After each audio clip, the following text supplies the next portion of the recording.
I'll start by admitting that, in general, I tend to struggle with most job simulators.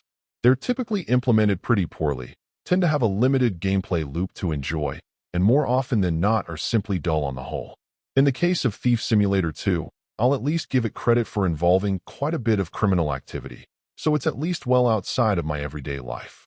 That said, whether it's enough to maintain a sustained interest for more than a little while is a fair question.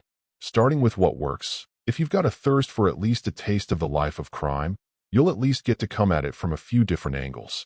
Your missions will progressively require a growing set of skills and appropriate gear, which you'll generally get to apply in baby steps as you gain experience and get more accomplished.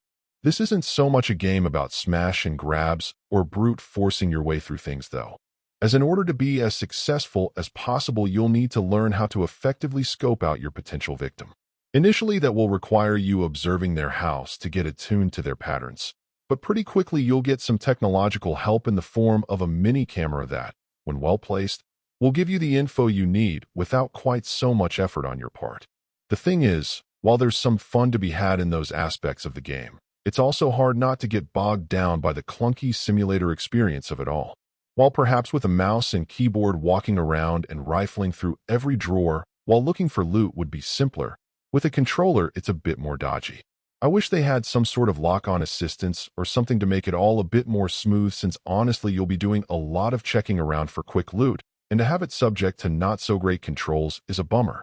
If you were expecting quite a bit of excitement in the thrill of the crime, you may also be underwhelmed by how much preparation and tedium is required, since making a mistake won't tend to lead to you needing to improvise so much as usually ending up getting caught, though that does lead to an opportunity to break out of your cell at least.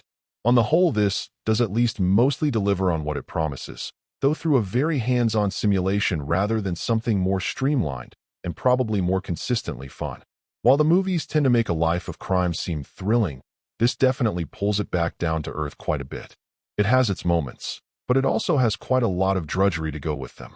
Overall, my final score for the game ended up being a 6. And if you're interested in picking it up, it's currently available on the Switch eShop for $19.99. Thank you for taking the time to listen to this review. And if you'd like more information or ideas of indie games worth checking out on Switch, be sure to click on the link provided in the description. Until next time.